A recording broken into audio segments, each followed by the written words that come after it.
الحمد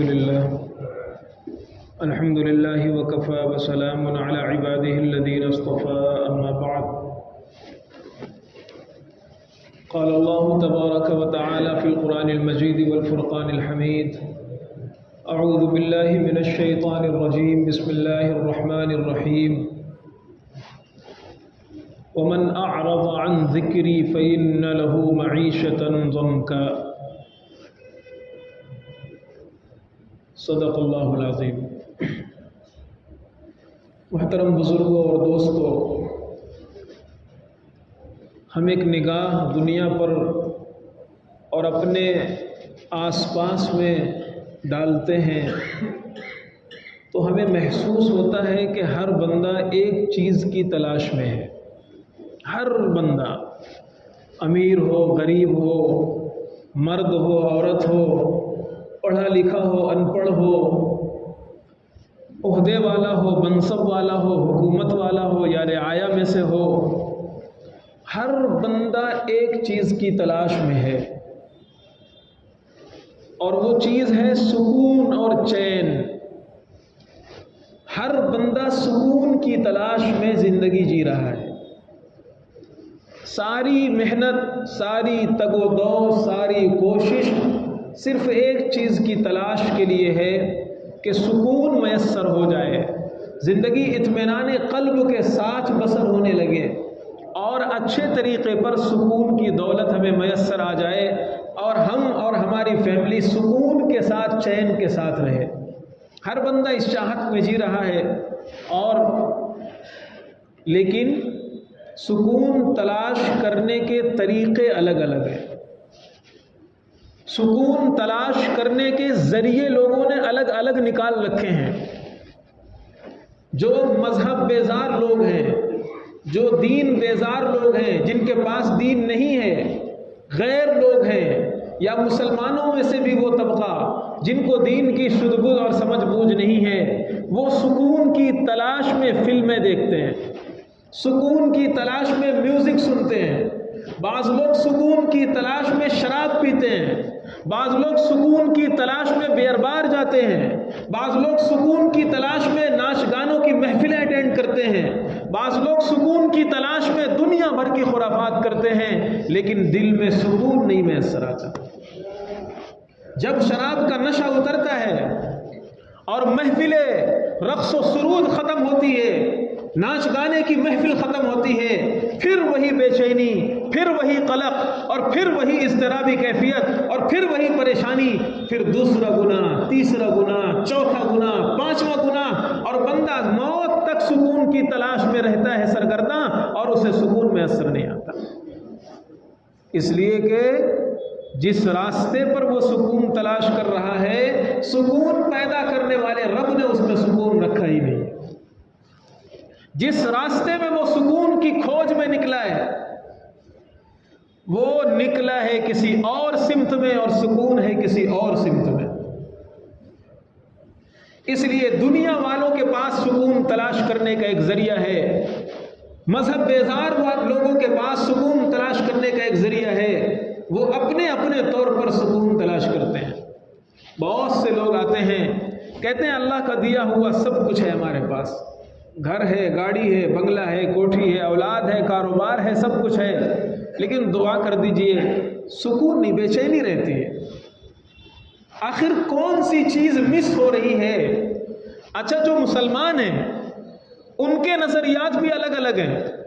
بعض لوگ یہ سمجھتے ہیں کہ اگر ہمارے پاس پیسہ آ جائے گا تو سکون مل جائے گا، بعض لوگ یہ سمجھتے ہیں ہمارا خود کا گھر ہو جائے گا تو ہمیں سکون مل جائے گا، بعض لوگ سمجھتے ہیں ہمارے بچے اور ہماری اولاد کاروباری اعتبار سے سیٹ ہو جائے گی تو ہمیں سکون مل جائے گا، بعض لوگ کہتے ہیں ہمارا کاروبار اچھا ہو جائے گا تو ہمیں سکون مل جائے گا۔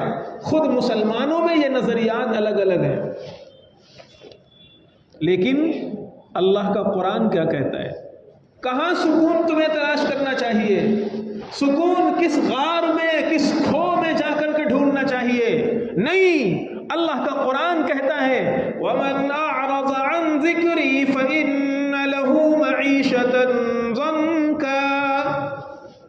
خطبے میں نے آیت پڑھی تھی، یاد رکھو، اگر میری یاد سے منہ موڑو گے میری نافرمانی کرو گے اور اللہ کے ذکر سے، اللہ کے قرآن سے، نبی کے فرمان سے رشتہ تم توڑ لو گے، دنیا جمع کر لو گے، میں تمہاری زندگی تنگ کر دوں گا۔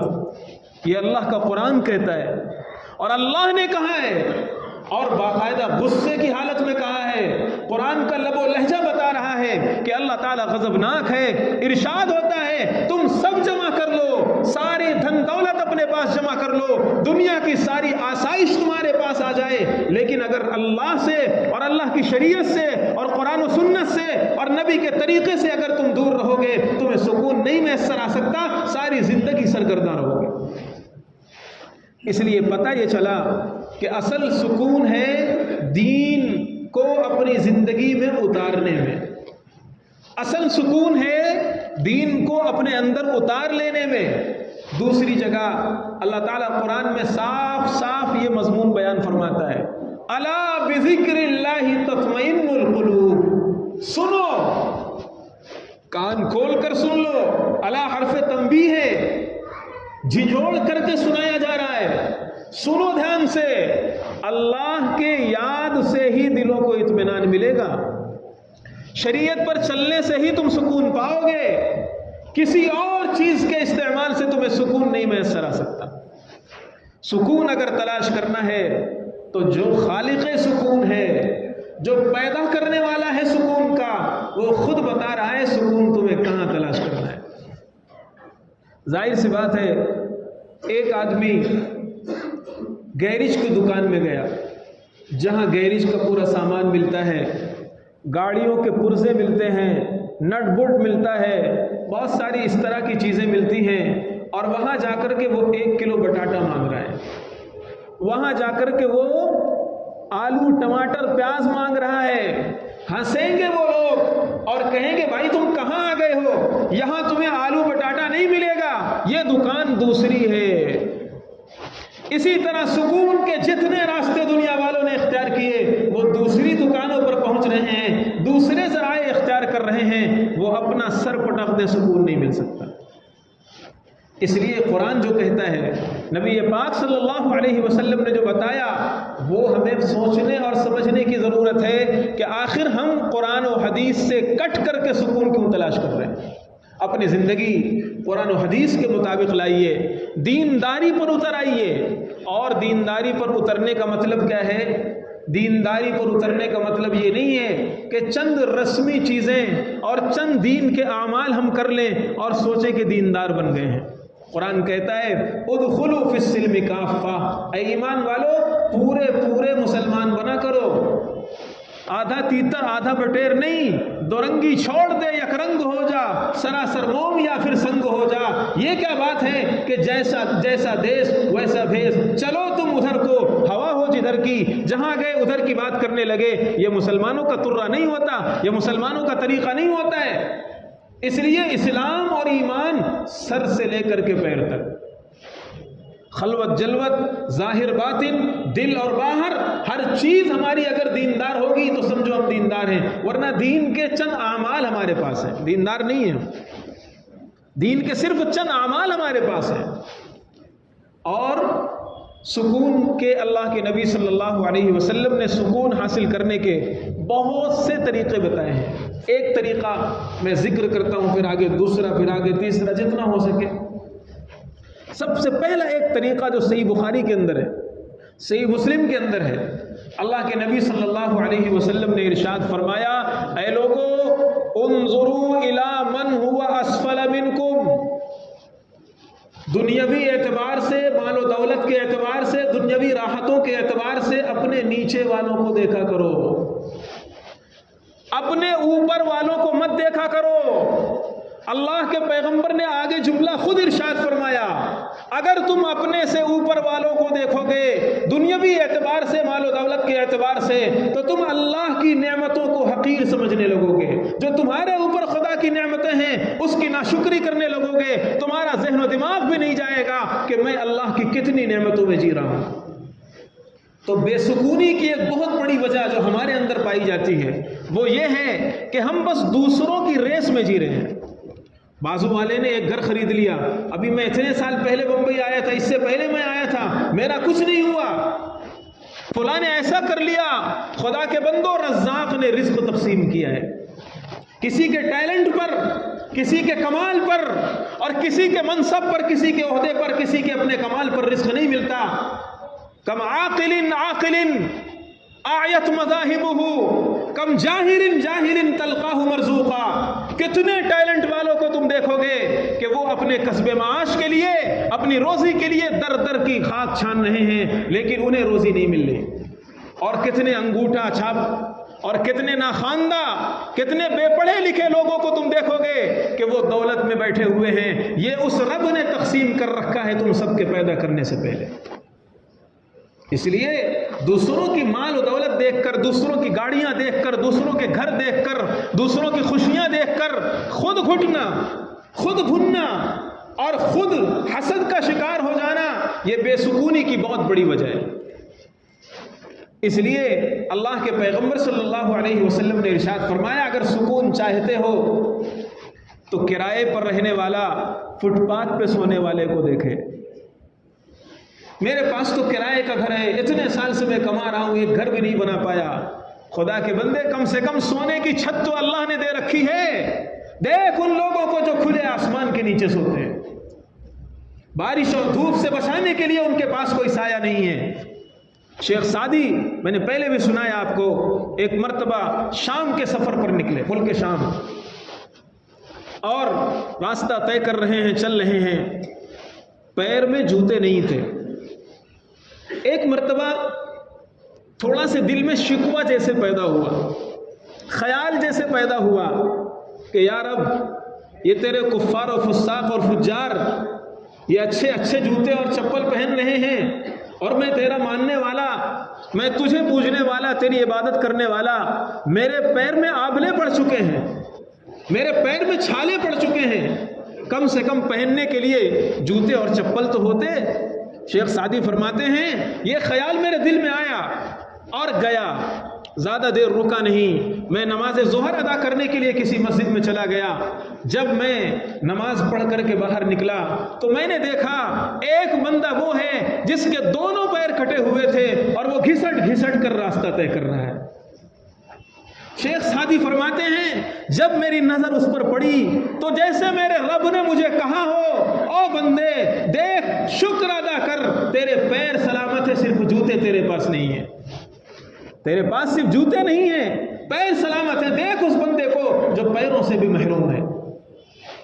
اس لیے بے سکونی کی ایک بہت بڑی وجہ یہ ہے کہ ہم دنیاوی چیزوں میں دوسروں کو دیکھتے ہیں، دوسروں کے بچوں کو دیکھتے ہیں، ان کی جاب، ان کا کاروبار، ان کی بزنس، ان کی پڑھائی لکھائی، یہ سب چیزیں دیکھ کر کے گھٹتے رہتے ہیں، کڑھتے رہتے ہیں.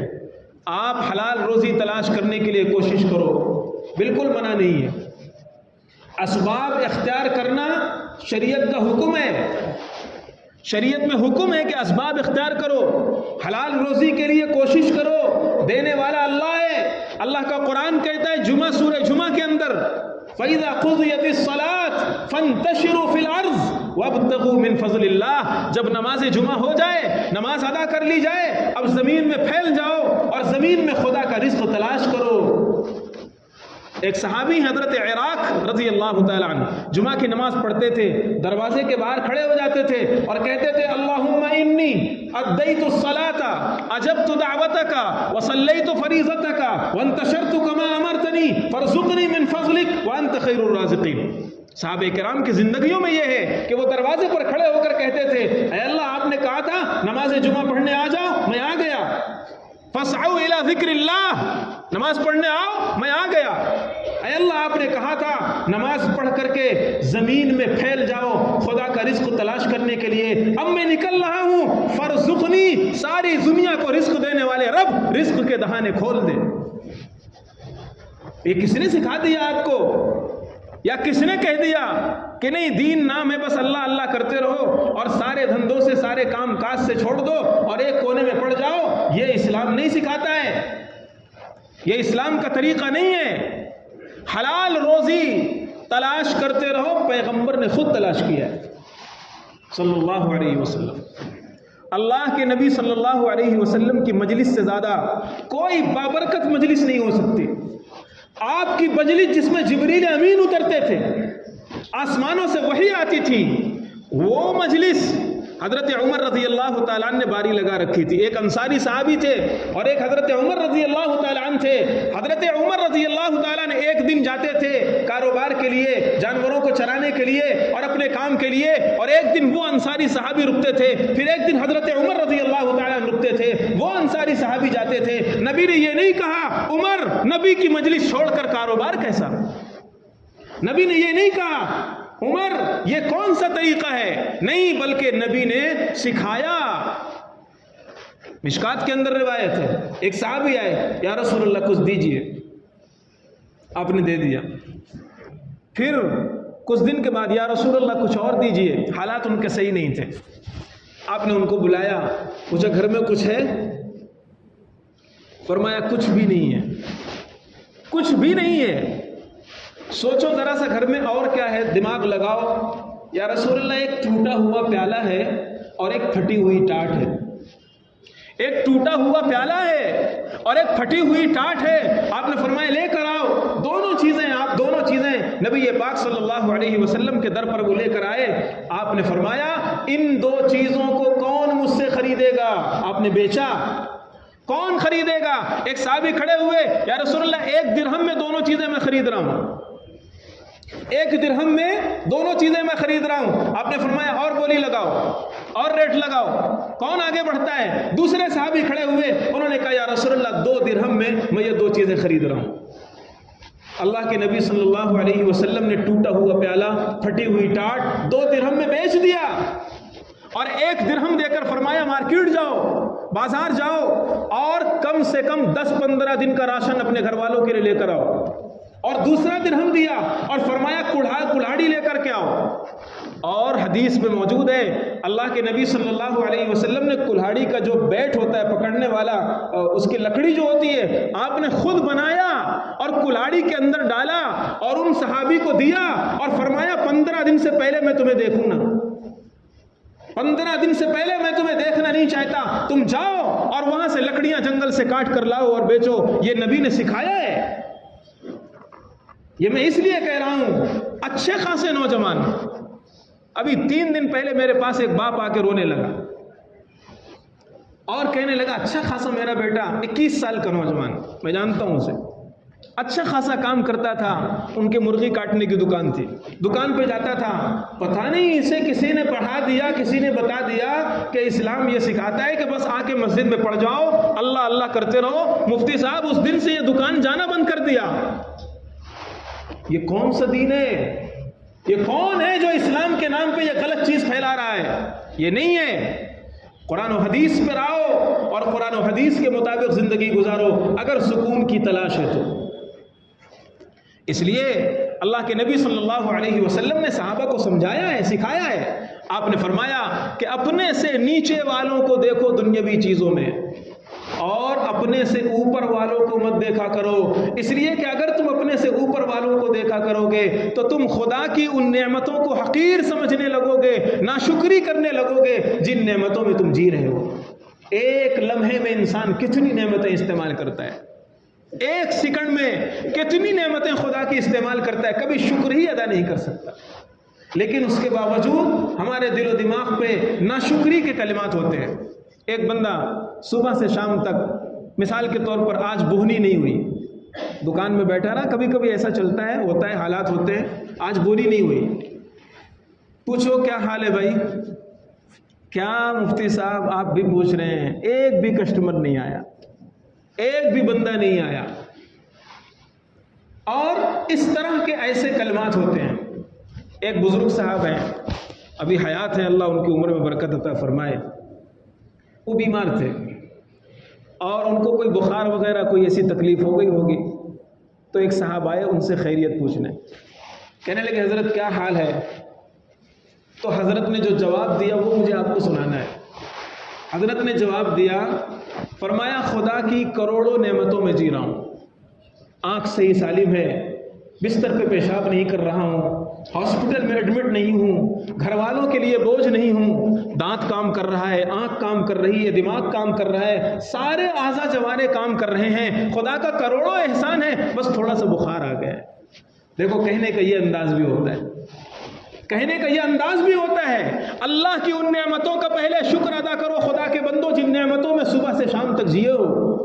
آج بولی نہیں ہوئی ہے نا، لیکن آنکھ نے صحیح دیکھنا بند نہیں کیا، دماغ نے سوچنا بند نہیں کیا، معدے نے ہضم کرنا بند نہیں کیا، ہاتھ اٹھتے ہیں، زبان بولتی ہے، پیر چلتے ہیں، یہ خدا کا احسان نہیں ہے؟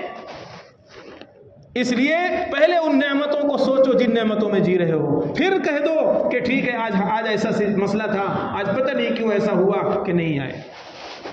شیطان یہ چاہتا ہے کہ تم بس ناشکری میں مبتلا ہو جاؤ، اور یہ چیز اللہ تعالیٰ نے شکوہ کیا انسانوں سے۔ قرآن میں ہے قلیل من عبادی الشکور، میرے بندوں میں صحیح معنی میں شکر کرنے والے بہت کم لوگ ہوں گے۔ صحیح معنوں میں الحمدللہ سبحان اللہ تو ہم رسمی طور پر کہہ بھی لیتے ہیں، لیکن صحیح معنوں میں شکر ادا کرنے والے میرے بندوں میں بہت تھوڑے لوگ ہوں گے، یہ اللہ کا قرآن کہتا ہے۔ اس لیے ناشکری اپنے مزاج سے نکالیے، بے سکونی اپنے دماغ سے نکالیے، سکون کی تلاش میں جتنے طریقے دوسرے ہیں وہ سب رانگ ہیں، کبھی سکون نہیں میسر آ سکتا۔ صحیح طریقہ وہ ہے جو نبی نے ارشاد فرمایا۔ اس لیے ایک طریقہ سکون کا یہ ہے کہ دنیاوی چیزوں میں اپنے سے تھوڑے والوں کو دیکھا کرو، اور بہت زیادہ ہر دم مال بڑھانے کی حرص، مال بڑھانے کی ہوس، اتنا بڑھ جائے اتنا ہو جائے اسی ٹینشن میں رہو۔ کوشش کرو، کوشش منع نہیں ہے، لیکن اس کوشش کو اپنے دل و دماغ پہ اتنا سوار کر لو کہ خدا یاد نہ آئے، ہر دم مال ہی یاد آتا رہے، ہر دم پارٹی یاد آتی رہے، ہر دم کام کا طریقہ سوچتا رہے، یہ طریقہ مضر ہے۔ ابو داؤد شریف کی حدیث ہے، ایک بن المنتفق نام کا ایک وفد آیا تھا نبی پاک صلی اللہ علیہ وسلم کے پاس۔ ایک صحابی کہتے ہیں میں اس وفد میں شامل تھا۔ جب ہم پہنچے وہاں مدینہ تو اس وقت نبی پاک صلی اللہ علیہ وسلم گھر میں نہیں تھے، آپ صلی اللہ علیہ وسلم گھر میں نہیں تھے۔ حضرت عائشہ رضی اللہ تعالی عنہ کے گھر پہ ہم پہنچے تو حضرت عائشہ رضی اللہ تعالی عنہ نے خادمہ سے ایک اس زمانے میں حلوہ بنتا تھا آٹے کا، اور چھہارا ڈال کر کے اور پانی ملا کر کے میٹھا ایک حلوہ بنتا تھا، اس کو حریرہ بھی کہا گیا ہے اور خریزہ بھی کہا گیا روایات میں۔ تو وہ بنوانے کا حکم دیا، وہ بنوایا گیا، کھجوریں لائی گئیں، دور سے وفد آیا تھا۔ تھوڑی دیر میں اللہ کے نبی صلی اللہ علیہ وسلم تشریف لے آئے۔ جیسے آپ آئے آپ نے پہلا سوال کیا کچھ کھایا تم نے یا کچھ کھانے کے لیے آ رہا ہے؟ انہوں نے کہا جی یا رسول اللہ ہم نے کھجور کھا لی ہے اور حریرہ آ رہا ہے۔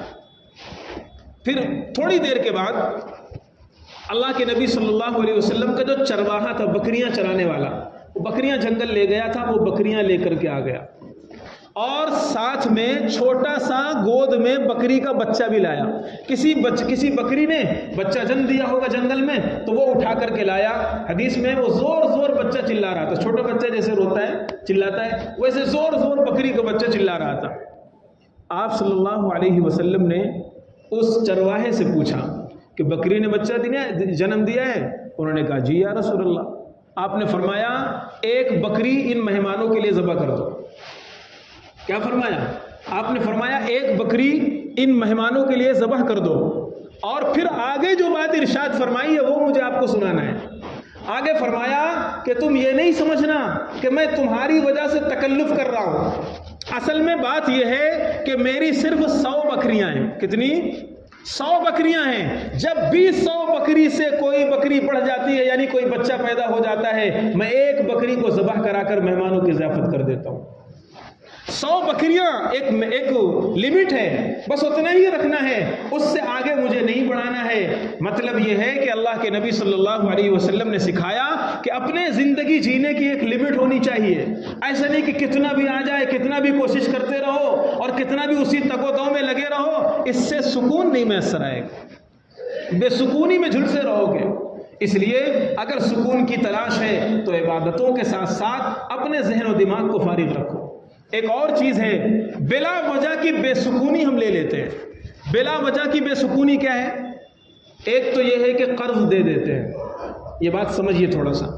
دیکھیے قرض دینا برا نہیں ہے، قرض دینے کی حدیث میں فضیلت آئی ہے، اور اگر کوئی قرض دے کر ڈھیل دیتا ہے تو اس کی مغفرت بھی ہوئی ہے، پچھلے زمانے میں حدیث میں واقعہ موجود ہے، بے شمار فضیلتیں ہیں. لیکن قرض دیا جاتا ہے دینے والے کو. فضیلت اس کی ہے جس کی مدد کی جائے، ضرورت مند ہو اور دینے والا ہو، اور یا اگر نہ دے تو آپ کے اندر بھول جانے کی چھمتا ہو، آپ کے اندر بھول جانے کی، برداشت کرنے کی صلاحیت، کیپیسٹی ہو، تب قرض دو. اور اگر آپ نے مثال کے طور پر قرض دے دیا اور وہ بندہ ہے ٹال مٹول کرنے والا، اب وہ قرض 24 گھنٹے آپ کے ذہن و دماغ پر سوار رہے گا. اس لیے بلا وجہ کسی کو قرضہ ورزہ مت دو. ہاں اگر کوئی بندہ واقعی ضرورت مند لگ رہا ہے اور آپ کو لگتا ہے کہ یہ بندہ بات کا پکا ہے، وعدے کا پکا ہے اور معاملات کا اچھا ہے، آپ معاملہ کر لو، مضر نہیں. لیکن اس وقت جو صورتحال ہے، اکثر و بیشتر معاملات کے گندے لوگ ہیں، اکثر و بیشتر لوگوں کے معاملات صحیح نہیں ہیں. اس لیے قرض دینے میں بہت احتیاط کیجئے. ہمارے بزرگان دین فرمایا کرتے تھے، مجھے ایک بزرگ نے نصیحت کی، بیٹا قرض نہیں دینا اور قرض کا واسطہ بھی نہیں بننا، جلدی قرض نہیں دینا. اس لیے کہ آج کے حالات وہ دیکھے ہوئے ہیں، جانتے ہیں. لے لیں گے اور پھر آپ اگر مانگنے جاؤ گے تو ایسا لگے گا جیسے ان کی رقم مانگ رہے ہو، نہیں دیں گے آپ کو، اور پریشان، آپ کو ضرورت پیش آ گئی، اب پریشان ہو جاؤ گے. تو قرض کا معاملہ جلدی جو آج لوگ کر لیتے ہیں، اور یا تو بلا اپنی ضرورت سے زیادہ قرض لینے کا مرض بھی بہت زیادہ ہو گیا ہے. ذرا سے کوئی ضرورت پیش آئی بس قرض لے لیا، نہیں ملا تو لون لے لیا، نہیں ملتا تو آسان شکل کیا ہو گئی ہے، بینک سے لون لے لیا. اور جب سے یہ ایم آئی کی شکل آئی ہے، جب سے یہ ایم آئی کی شکل آئی ہے، ہر بندے کو، ہر نوجوان کو اس نے مقروض بنا رکھا ہے. کوئی بھی شکل پیش آتی ہے، اے سی لینا ہے، موبائل لینا ہے، بڑا سا کوئی کام وہ لینا ہے، فٹ سے ایم آئی میں بک کر لیا. اب وہ سود بھی بھرنا پڑ رہا ہے، ناجائز شکل بھی بن رہی ہے، لیکن اس کے باوجود وہ لے لیتے ہیں اور یہ سوچتے ہیں کہ آسان ہے، ہر مہینے تھوڑا تھوڑا کٹتا ہے، بھاری نہیں پڑے گا. بلا وجہ کا اس طرح کے معاملات کر لینا یہ بھی بے سکونی کا ایک ذریعہ ہے. اسی طرح بے سکونی کا ایک ذریعہ یہ بھی ہے کہ بلا وجہ دوسروں کے معاملات میں دخل دینا، بلا وجہ دوسروں کے معاملات میں دخل دینا. اپنی زندگی سکون کے ساتھ آپ جی لیجئے. حضرت تھانوی رحمۃ اللہ علیہ کاغذ اور قلم ہمیشہ جیب میں رکھتے تھے. 1000 کتابوں لکھنے والا انسان، 1000 سے زیادہ، پوری زندگی ہمارے لیے پڑھنا مشکل ہے. حضرت تھانوی رحمۃ اللہ علیہ نے 1000 سے زیادہ کتابیں لکھی ہیں، اور بعض کتابیں 500 اور 1000 صفحات کی بھی ہیں. ایسا عظیم انسان.